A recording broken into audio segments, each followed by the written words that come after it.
The Integrated Bar of the Philippines is celebrating its 50th anniversary.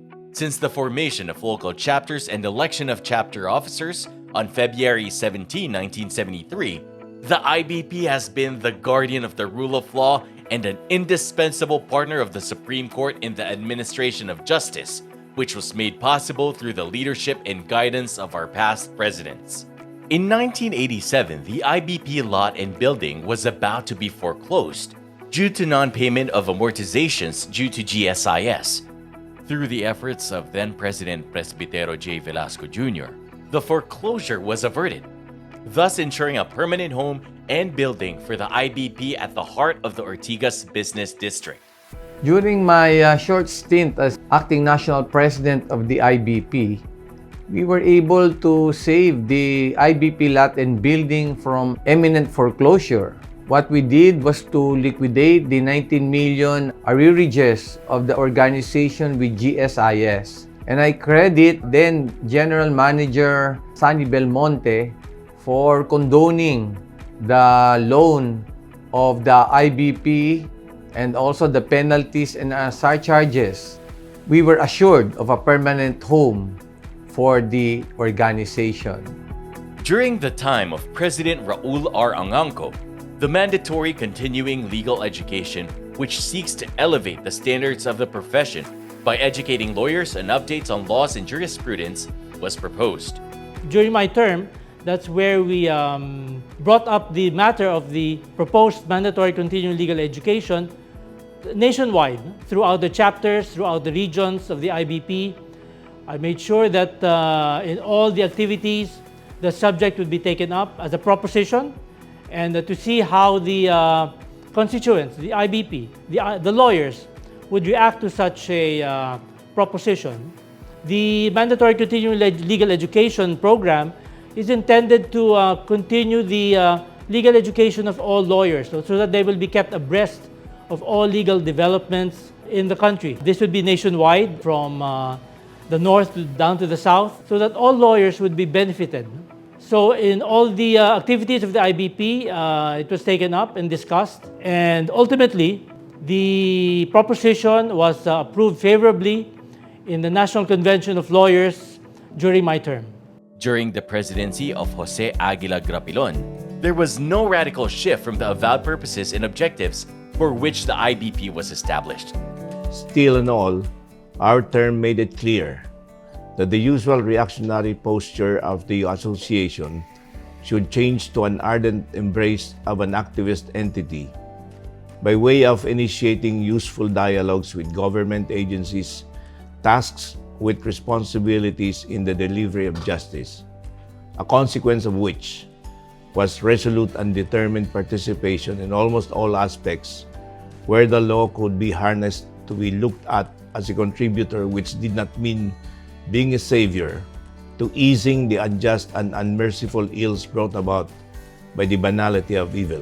So the IBP organized and participated in protest actions and demonstrations in various denunciations of government, excesses and inactions in the political field, avoiding the label of partisanship. The mandatory continuing legal education was commenced and implemented during the time of President Teofilo S. Pilando. And being a transformational initiative at that time, it had its sets of challenges and opposition. But continued dialogue with stakeholders, review of systems and procedures, and support from the Supreme Court enabled the IBP to hurdle the birth pains and enhance the administration of the MCLE. IBP access to justice initiatives had to be expanded to meet the demands from a growing public served and widening issues referred to the IBP. Partnership and coordination with like-minded institutions were then sought that added to our limited resources and extended our capacity to extend legal assistance and advance legal advocacy. These included initiatives and collaboration with the Supreme Court, Senate, the UNICEF and UNDP, educational establishments, and private foundations. When Jose Anselmo I. Cadiz was president in 2003 up to 2006, the IBP successfully challenged before the Supreme Court the proclamation of a state of emergency by then Philippine President Gloria Macapagal Arroyo and the People's Initiative efforts to amend the 1987 Constitution.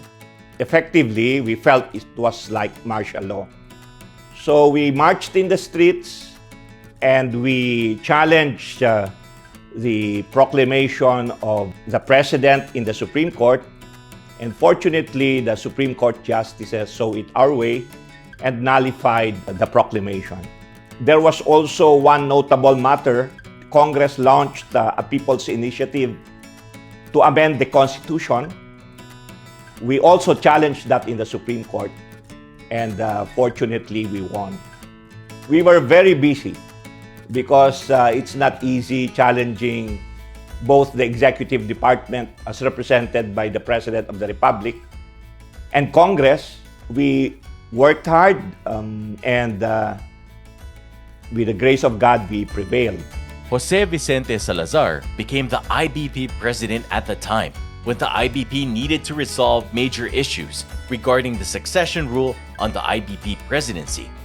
Those were challenging times, as we witnessed a clash of ideas and ideals among many of our prominent leaders and members. The strength of our community spirit was put to test, as well as our commitment to the search for what is just and right. Our shared efforts led to the eventual resolution of those issues. So that period helped the IBP achieve clarity and greater harmony. I did mention our national presidency happened at a time of polarization among members of the IBP. There was an apparent discord in our ranks triggered by the debate on how the succession rule was to be applied on the matter of the national presidency of the IBP. Several prominent IBP members took hardline positions on this debate. That experience proved that there is no challenge that is so big that a community of top-caliber professionals such as ours would not be able to overcome. We made sure that perspectives and positions of the various groups were freely shared and aired. We trusted in the superior ability of our members to take strong stand on matters they believe in, as well as in our ability to respect and listen to even the most intense opposition to what we believe in. Today, that matter has been resolved and we remain a strong community. The IBP became more active in social issues at the time of presidency of President Feliciano M. Bautista. It's not only that the lawyer is in his office receiving complaints. We are on a pedestal. We do not know what's going on, what issues affect us and affect the country, affect the nation. I made the IBP participate in street rallies, and I spoke there every time there was an issue to be concerned, especially so with regards to problems to the country like corruption. I was there always in the battle. We cannot just stay in the office and become advisors to people who come for the problems. We have to go to the field to know the pulse of the people.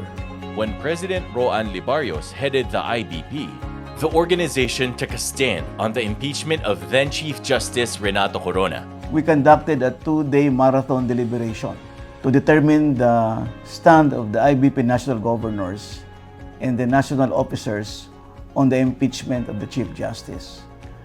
During the 2-day deliberations, we invited law deans, legal luminaries, and national legal organizations to help the IBP define its position vis-a-vis the impeachment of the then Chief Justice. And after the deliberations, we were able to come up with a unified position adopted unanimously by the Board of Governors, assailing the impeachment of the Chief Justice as violative of due process, the rules of impeachment of the House of Representatives, and also the Constitution. And after the impeachment, we also organized the search for the new Chief Justice. And during that time, we were able to make the process of selecting the Chief Justice more significant and more transparent and more relevant to the legal profession and to the public as a whole. During the time of President Vicente Hoyas, the IBP joined in the relief efforts for the victims of Super Typhoon Yolanda. The participation of the IBP in alleviating the plight of brothers and sisters in the profession when Tacloban was down by Typhoon Yolanda. We made a fundraising, gave financial assistance to the brothers and sisters in the profession who were seriously affected by Typhoon Yolanda.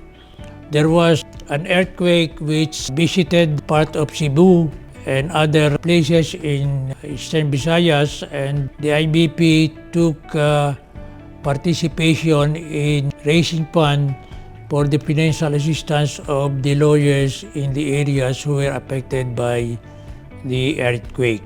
We also conducted jail visitation. We entered into MOA with Dole regarding overseas worker, and also during our time we entered into Memorandum of Understanding with the DOJ regarding the killings of lawyers, prosecutors, and judges. During the presidency of President Abdil Dan Elijah Fajardo, the IBP actively advocated and defended the rule of law against efforts to circumvent the same or use it as a tool of oppression. It likewise tried to enforce the arbitral ruling against China with regards to the West Philippine Sea. It was during the term of my presidency and the board that was with me that there were several challenges to the rule of law. Of course, the independence of judges and lawyers was being challenged. And the number one challenge, of course, is the Philippines was very low in the rule of law index as compared with the other countries in the world. So we decided that the IBP should fight for the rule of law. We fought for judicial independence. We fought for the safety and the lives of our judges, justices, and lawyers, and prosecutors who were constantly under threat because of their positions on certain matters that affected national policy. Well, happily, we had several petitions filed with the Supreme Court that brought awareness to the public. For instance, we participated in the very celebrated case of then the former Chief Justice, Chief Justice Sereno. We also made our voices heard in the West Philippine Sea dispute. We also made a position, a definite position, with respect to the withdrawal of the Philippines from the International Criminal Court. President Domingo Igan Q. Cayosa served at an unprecedented time when the coronavirus pandemic forced a near-total shutdown of the organization halfway through his term. The health crisis, though, did not deter him, and the 24th Board of Governors from continuing their mandate to serve the members of the IBP. And the public took it as a challenge amid restrictions.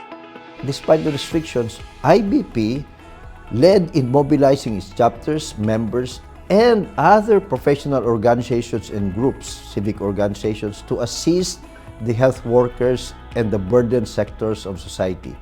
IBP was very active in putting clarity, science, and logic in rules and policies addressing the pandemic. We have effectively advocated for online legal processes to ensure that justice is not stopped or further delayed during the pandemic. One other challenge during our term was the aggressive government drug war. And in response, IBP called out the shortcuts and abuses and effectively defended those who were wrongfully prejudiced. And we even saved lives and proposed and worked on better ways of addressing the drug problem. I'm most proud of the Justice Bilis program. Yung bang Justice Bilis, hindi Justice Tiis or Justice Bili. We also embarked on the Global Filipino Lawyer Program, where we expanded the presence of IBP internationally. We are also very proud to be the leader of IBP that had the most number of collaborations and cooperation with different organizations locally and internationally. And we have a continuing story of the good Filipino lawyer, because we have to improve the image of the legal profession in our community and in the international arena. 50 years of outstanding achievement, transforming our nation through truthful and heartfelt service. Serve the country. Hail the IBP.